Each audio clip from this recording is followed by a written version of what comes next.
Well, folks, I pray that you all enjoyed your weekend. This week, as well as the next one, I am once again working with my client out here near Carlsbad, New Mexico. I've engaged with a couple of different team leaders so far, but the best part of this past week was last Tuesday and Wednesday. That was when I got to facilitate some training in a classroom environment over in Midland, Texas. I love classroom training because that's where the attendees are able to provide their undivided attention. It's much different than the field work. Let me tell you, when I'm out in the field with these small teams, they are obviously occupied with their assigned tasks and keeping themselves safe while doing them. Sure, there are some opportunities for me to provide some on the spot coaching with regards to leadership, safety, and human performance, but it is much better in a classroom environment. It felt really good to do that once again. In fact, I have another one of those style events coming up this next weekend out here in Carlsbad. Outside of that one event, though, the remainder of my time during this engagement will be field work. It'll be getting really exciting once we kick off the new year, though, as those engagements will be classroom facilitation for the most part. That's right in my wheelhouse, so to speak. Oh, speaking of the new year, season 4 of the Liberty Leadership and Lies podcast kicks off on the 8th of January. The final episode for season 3 will be released on December 18th. I'll be taking a couple of weeks off from producing new episodes for the Christmas and New Year's holidays. I would encourage the audience to go back and revisit some of the greatest hits. Episodes 32 and 62, going all the way back to seasons 1 and 2, are some of the top performers of the show. Of course, that was back before I started on Rumble and YouTube. You'll have to use Spotify, Apple, or any other audio podcast platform to search for and listen to those episodes. Or go back and listen to or watch the top episode of this year, episode 125. Also, speaking of YouTube, it looks like they are doing some crazy stuff with my podcast there during this past couple of weeks. I periodically check the analytics of each of my episodes on that platform, and it seems like the last episode has some significant shenanigans going on. The total view count goes up one day, and the next day is down. In fact, the view count has been dragged to 0 on a couple of occasions. Very, very strange. Not unexpected, though. That platform is definitely not a believer in free speech, and that's for sure. If you would do me a favor, though, just to mess with them over at ScrewTube, go to the channel and give each episode a thumbs up, or you can even comment on it. Once you do that, send me an email telling me that you accomplished it. The comment on the episode can be as simple as hello or whatever you want to do. Rumble doesn't seem to have any problems, of course, because they like free speech over there. And speaking of TikTok, the view count there is still outrageous. Anyway, that's just one small way to poke the ScrewTube overlords and mess with their algorithm. For now, though, let's get on with this week's show. Welcome to a show where we will discuss how the citizens of this republic must continuously fight to maintain our liberty, and those fights are increasingly against our own government. Some of the episodes on liberty will shine a light on exactly how all levels of government are seeking to erode our constitutionally protected rights.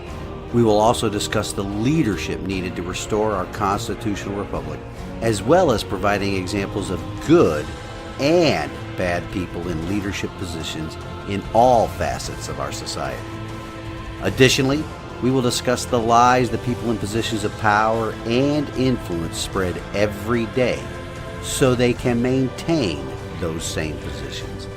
I'm your host, Larry Linden, retired U.S. Navy veteran, small business owner, and candidate for the Tennessee House of Representatives, and this is the Liberty, Leadership, and Lies podcast. Again, welcome to this week's show, and thank you for joining me, folks.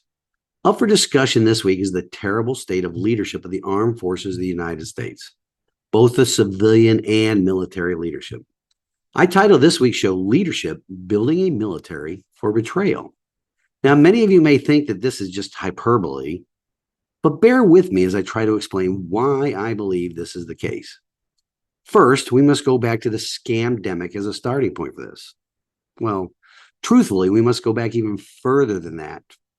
In fact, it's necessary to go all the way back to the Clinton administration and its Anthrax Vaccination Immunization Program, or AVIP. I remember those days, my friends. I entered the Navy in 1987 and had the pleasure of having Ronald Reagan as my first commander in chief. And since I retired 30 years after that, in July of 2017, I had the pleasure of having Donald Trump as my final commander in chief while on active duty. A couple of great bookend commanders in chief, don't you think? Well, moving on, though, I recognize that there are many people who I mostly consider to be the sheep of our society. They are always bleeding trust the science as it relates to vaccinations, which just means trusting the science that only the government and its bootlicking media allies approve of. These same sheep will state, just look at all the other vaccinations military personnel get. Now, there are a couple of ways to counter that argument. The first being the types of vaccinations and the difference between those and this new crop of mRNA vaccinations that forced the Centers for Disease Control and Prevention to change the actual definition of a vaccine. But I will only focus on a different counter to their blind allegiance to trust the science. Imagine yourself as a young 17 or 18-year-old person that just reported to boot camp. Doesn't matter which service either. You have just had your civilian clothing taken from you and locked away. Your head has been shaved, well, for the men anyways, which is what I know, because at the time I enlisted, Navy Basic Training Center, Grace Lakes, where I attended, was all male and one of 3 basic training sites in the United States Navy. A decade later, in 1997, the 2 other boot camps, recruit training centers in San Diego, California, and Orlando, Florida, which was the mixed gender boot camp, they were closed under the Base Realignment and Closure Program, or BRAC. Back to those first few days, though, really the entire 8 weeks. Every recruit had been repeatedly yelled at or barked orders at continuously for the initial 2 or 3 days and for every waking moment. And there were very few sleeping moments. That is because we, the recruits, entered into a whole new world where people are shouting all sorts of orders at you, and you have been marched around to many different locations. And that's only a small part of what is called the sailorization process. At least that's what it was called when I was still on active duty. They may have changed the name by now. I'm not kept up with that aspect of the Navy. But sailorization is really just re-socialization, a process in which the normal activities, behaviors, and standards you lived by as a civilian are completely broken down and replaced with the norms, behaviors, and standards of military service. In fact, the actual definition of re-socialization is this: the process of learning new attitudes and norms required for a new social role. When I used to provide training on sailorization or re-socialization in my final years in the Navy, I would always joke about how there are only 3 types of organizations that do that very well, because frankly, it's necessary. The first one, of course, is military organizations. The next 2 should really grab your attention, though. They are mental hospitals and prisons. I'm sure you can see why each of these organizations must re-socialize everyone that enters into their domain. Can't you? I used to quip that sailors have something very basic in common with criminals and lunatics. Anyway, one of the many places the group of young men I was part of were marched to was medical. It's a place where you were stripped down to your skivvy drawers and for a physical examination. And then you were told to walk through this line, I called it the gauntlet, where corpsmen and even some civilian medical personnel are administering a whole slew of those vaccinations. Everybody walked down this gauntlet of air guns. Really, they were just called jet injectors and people with needle syringes. They were full of these vaccines. I guess the jet injectors are no longer used because of the risk of cross-contamination associated with them. But much like the gist of trust the science, jet injectors that pumped me full of vaccines back in the 80s were accepted science at the time, but not any longer. Getting back to it, though, sometimes it's hard to remember all the details for me because that's going back to 36 years ago. There are some things I do remember quite vividly, though. And the key thing was that the recruits had to follow every order given, or else we would face some sort of disciplinary action, followed up by a bus ticket home with a dishonorable discharge. At least that's what we were all told at the time. I came to know differently after being in the service for a longer period of time, but nobody wanted that, not one bit. There was also the humiliation factor of being seen as weak in front of our peers. At the time of this mass inoculation during boot camp, I do not remember a single sailor refusing, yet alone questioning, any of the various vaccines being injected into them.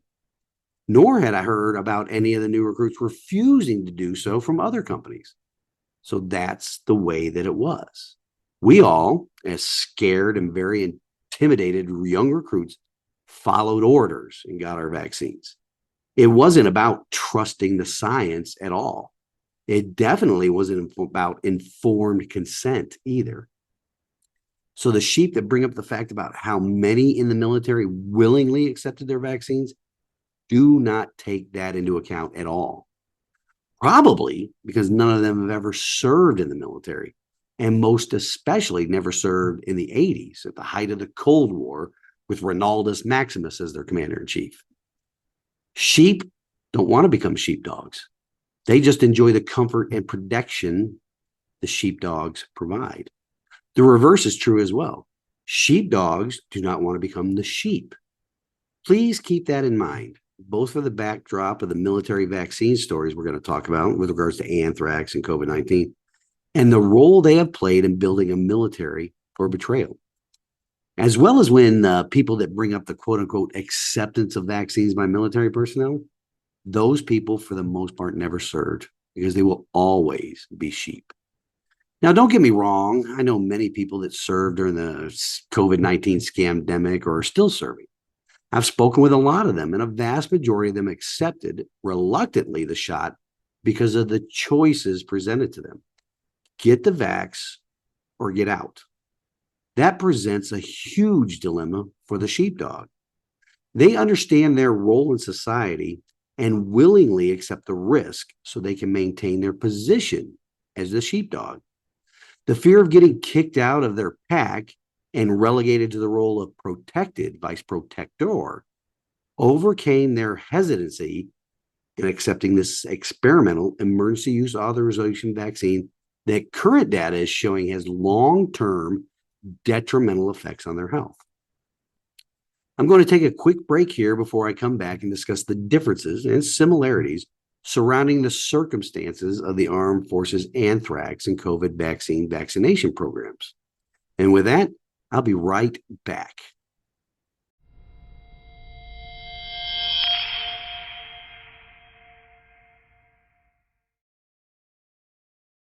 All right, folks, we're back. Let's start this segment by discussing the anthrax vaccine immunization program. It may seem like ancient history to you, or that it had no impact on you because of your family or you yourself were not impacted by it. We'll discuss that fallacy in a bit, or maybe on another episode. First, though, this vaccination program was one that the government imposed on primarily the armed forces, but it did include certain civilian personnel within the Department of Defense and other ancillary government agencies.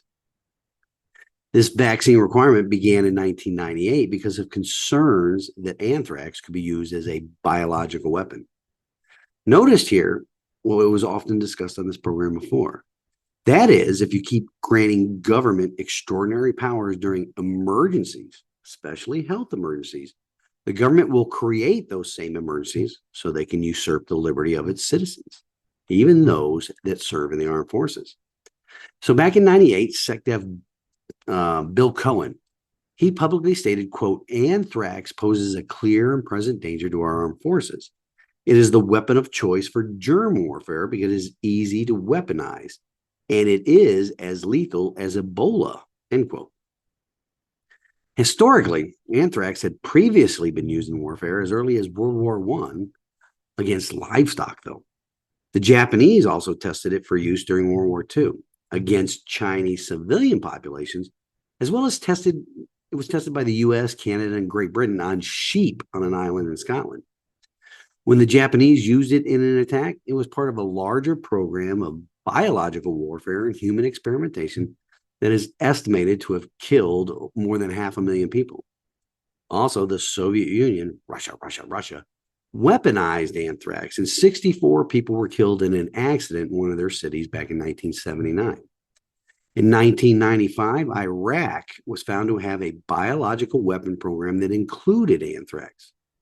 In 2001, shortly after 9/11, 5 people were killed in an anthrax attack delivered by mail to the U.S. Senate. You should really look up what prompted that attack. Now, as I stated in the previous segment, the U.S. military has had a long-standing program of mandating vaccines for service members. So the civilian and senior uniform leadership at the time, they expected that the anthrax vaccination requirement would be a matter of routine. But now this vaccination was ordered service-wide on members that were no longer those scared and intimidated young men and women that recently arrived at various boot camps. Now comes the similarity between the anthrax and COVID-19 vaccines. Members of the military began to complain about side effects of the vaccine, and debate ensued about whether these programs were really vaccine related. Well, that sounds familiar, doesn't it? The DoD maintained that the vaccine was safe and effective, but survey after survey showed that many service members did not believe the information that was being given to them, not one bit. Now, for something not similar is this: how the service members who refused or hesitated about the anthrax vaccine, it was up to the discretion of their commanding officers. So the outcomes there varied widely. Some weren't punished at all. Others acquiesced after counseling, and still others received serious penalties, such as dishonorable discharges. Following the 9/11 attacks, an exemption requested by a Marine named James Muhammad led to his court-martial, with his lawyer advising him to plead guilty because he would not be allowed to present his religious reasons and might be subjected to the death penalty. That last part, though, was quite similar to what happened to many members of the military starting in August of 2021. The legal situation was complicated by the fact that the vaccine was experimental, much like the COVID-19 vaccine initially was. Although service members are required to obey orders, it is also illegal under U.S. law to use an experimental drug on patients without their consent, even to this day. In the reserves, the requirement led to many members to quit, switch to inactive units, or move to another unit. In the case of both vaccine programs, it definitely had a negative effect on the retention of trained and experienced service members. Fortunately, the anthrax vaccine program, after suffering many legal challenges and questions about its safety, led to its cancellation in 2008. Fast forward to 2021, though, when the entire country was in the tyrannical thrall of COVID madness. Once again, uniformed and civilian military leadership imposed a mandatory vaccine for all active duty and guard service members. Of course, the young service members at their respective boot camps would not question what was being injected in their bodies, much like it happened to me back in the 80s. However, much like the anthrax program, service members that had been in for quite some time, they questioned both the effectiveness of the injection as well as the side effects. Service members started refusing the vaccine and were subjected to disciplinary action, up to and including being drummed out of the service. Active duty and guard members that submitted religious exemptions had those same requests ignored by leadership. Livelihoods were destroyed and military readiness suffered. It has suffered in more ways than one as well, especially now that the facts are coming out about the adverse side effects to the mRNA injection. But what is really telling is that the military's response to the so-called vaccine hesitant members of the armed forces is a two-pronged effect. The first of which is that it has really destroyed trust. Now that the facts about the jab are coming out, many of those who trusted that leadership was doing the right thing by strictly enforcing the vax mandate, they are waking up to the fact that their trust was betrayed. In any organization, trust is essential to the successful operation of that organization. Even more so in an organization that is tasked with lethality. There have been many betrayals of trust in the leadership of the armed forces.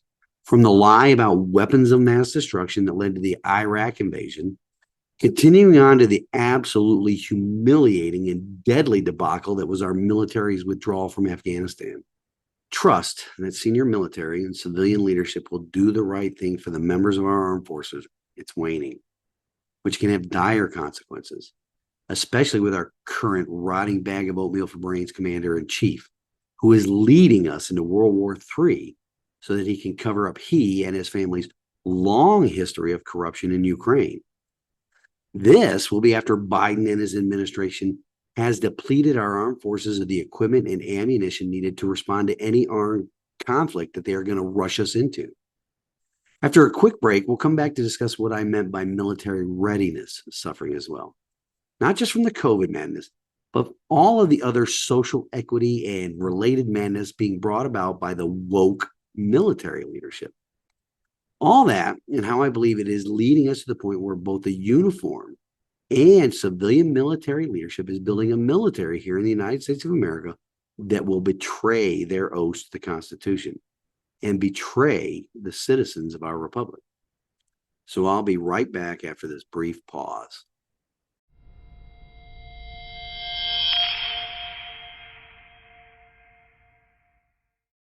All right, folks, let's pick right back up with how eroded trust in the civilian and uniform leadership of the armed forces is adversely affecting readiness.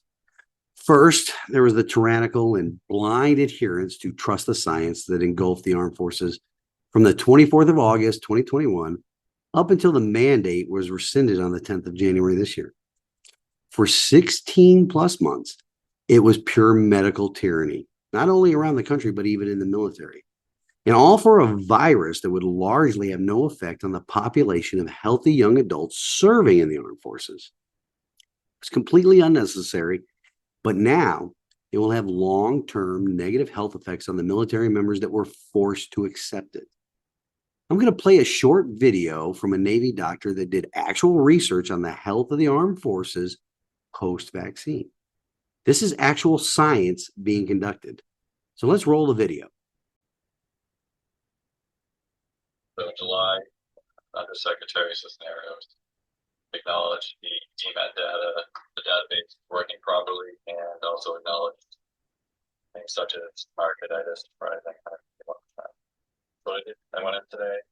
I'm doing the same thing, 5-year average. However, I'm comparing it to 2022, and I only using fixed wing pilots and helicopter pilots active duty.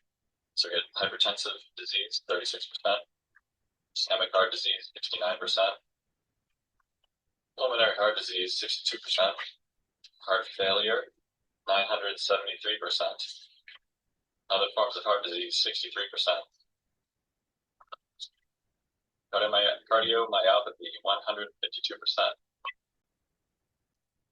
So not only has the response to the vaccine hesitancy eroded trust by members of the military, the resulting injuries are eroding the trust of those who voluntarily took the jab because they trusted leadership when they said the vaccine was safe and effective.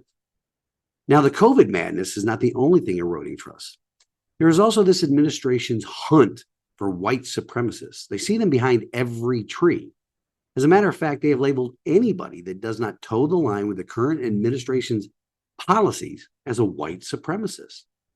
One of the ways in which I keep abreast of what is going on in the armed forces now is that I've retired and moved away from any fleet concentration area, is that I subscribe to a daily newsletter. It's called the Early Bird Brief. It's like the military version of the Drudge Report. It's a news aggregator, sharing news articles that deal with the military in general and articles specific to each branch, and even some articles about what Congress is doing with regards to the military. It comes to my inbox daily, and recently an article sparked my interest. The article appeared on Military Times, and it was titled, "Extremism Stand Down, Check the Box with No Lasting Results," critics say. It was written by a Miss or Mrs. Nikki Wentling. Of course, I did a little digging on the author and discovered this as her description on the website. Quote, "Nikki Wentling covers disinformation and extremism for Military Times." I lost all faith in her right there because I saw her motivation and bias right off the bat. The article went on to discuss the service-wide stand down that was ordered shortly after the civil disobedience event that occurred on the 6th of January, 2021. After reviewing the now released video footage from the U.S. Capitol that day, I won't even call what happened that day a riot. Anyway, the gist of her article is that even after that stand down, most service members don't recall what was discussed in the training other than don't do terrorism, it's bad. She also cites this particular statistic. As of September, 193 individuals with military background had been charged or convicted for their roles in the breach of the U.S. Capitol. Veterans and service members account for about 17.5% of all defendants charged in the Capitol attack so far, while they comprise only 7% of the U.S. population. Wow. Of course, she doesn't understand that disparity because she doesn't understand the Constitution and the oaths people take to protect and defend it. But her article points out accidentally that this administration is focused on domestic extremist terrorists and white supremacy and focusing a large part of their efforts by labeling active duty service members, veterans, and conservatives as such. It is another in a long list of actions that betrays trust in leadership. And it's leading to a mass exodus of people that believe in the oath to the Constitution. So these events, vaccine mandates, and considering active duty and veterans as domestic extremist terrorists, have accession or recruiting and retention rates at all-time lows for our military. What does that leave you with? Well, the people that do stay in the armed forces are those that will follow any order, unconstitutional or not, like arresting or firing upon their fellow American citizens. The same thing goes for those that are joining up. This is especially true based upon what the commies are proposing in the U.S. Senate. What do you mean, Larry? What is the latest unconstitutional action being proposed by the very government created to secure the people's liberty? Well, watch this video clip and we'll discuss it on the other side. What troubles me about the debate now with the southern border is it is one half of the immigration equation. Yes, we need order at the border. Yes, we need to have changes in the laws that reflect the reality of the overwhelming numbers all over the world who are coming to our shores and our border. But there's also an incredible demand for legal immigration into this country even now. The presiding officer, my colleague from the state of Illinois, has legislation which addresses one aspect of that. Her bill, and I hope I describe it accurately, says that if you're an undocumented person in this country and you can pass the physical and the required test, background test, the like, you can serve in our military, and if you do it honorably, we will make you citizens of the United States. Do we need that? Do you know what the recruiting numbers are at the Army, and the Navy, and the Air Force? They can't reach their quotas each month. They can't find enough people to join our military forces. And there are those who are undocumented who want the chance to serve and risk their lives for this country. Should we give them that chance? I think we should. Well. Not only are the commies facilitating an invasion along our southern border, but now they are advocating for those same illegal aliens to be able to join the military. They are talking about people joining whose first act in this country was to break the law to enter the country. Do you think those people will have any qualms about firing on U.S. citizens if given the order to, especially with the prospect of U.S. citizenship on the line? Absolutely not. Ladies and gentlemen, our military has been purged of people that will follow their oaths to the Constitution. And what remains are mostly people that will follow any order, lawful or not, in order to remain in the military. And because of the terrible recruiting and retention numbers plaguing the military right now, the communists are willing to fill the armed forces with illegal aliens that will do nothing to jeopardize the opportunity to get citizenship after breaking the law to enter the country. There is nothing good that will come of this, folks. Our uniformed and civilian leadership of the military are building an armed force that will blindly follow their orders with no consideration given to the fact that each of them swear an oath to the Constitution, not to a government, not to a government official, and not to any military leader.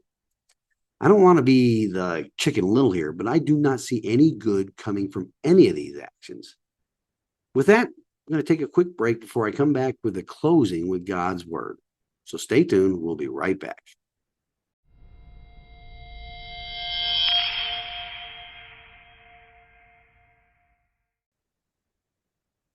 Again, folks, I want to thank you for joining me this week. A little bit off topic, but we're talking about the military here today. I'm sad to see the outcome of the Army-Navy game this past weekend. My brother and his son, my nephew, both Army guys, and myself, we always get in this little text battle on the phones during the game, but it's all in good fun. At the end of the day, those same sailors and Marines and soldiers, when they get on the battlefield, they have each other's back. At least they used to. We'll see if they do in the future. But like I said, I'm disappointed with the game. It's the outcome. I still support the military. After all, did spend more than half of my life in that wonderful organization. It was wonderful at the time. I hope it can get back to being an organization focused on warfighting effectiveness and the ability to defend our nation against all enemies. But with that, we will close with this week's wisdom from God's word, and it comes to us from Psalms 41:9. Even my close friend, someone I trusted, one who shared my bread, has turned against me. For more than 100 years now, our government has turned against us. First, it was just to grow the size and scope of government through the 16th Amendment. Then it went on to destroy federalism and weaken the vertical separation of powers with the passage of the 17th Amendment. And since the end of World War II, our central government has further usurped the power of the people by involving our nation in conflicts without declaring war. Frankly, folks, as I have stated many times in the past, it is time for the citizens of the United States of America to wake up and realize that our government really hates us. It loves power and control and only sees the citizens and their income as a means to that end. The end being total control over our lives and our assets. Until next week, stand in the arena with me. Reveille, it's time to wake up.